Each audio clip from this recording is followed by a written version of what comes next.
Artis cantik Lulu Tobing menggugat cerai suaminya, Bani Maulana. Lulu Tobing menggugat cerai Bani Maulana di Pengadilan Agam Jakarta Pusat pada tanggal 18 Mei tahun 2021. Lulu Tobing dan Bani Maulana menikah pada tanggal 24 Agustus tahun 2019 secara tertutup. Pihak Pengadilan Agama Jakarta Pusat, H. Abdullah menerangkan bahwa gugatan cerai diajukan oleh Lulu Tobing melalui kuasa hukumnya.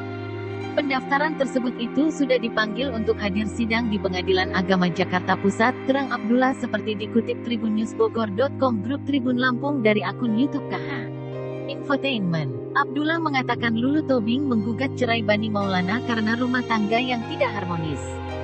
Saat mediasi, Lulu Tobing berkukuh pada keputusannya untuk cerai dengan Bani Maulana.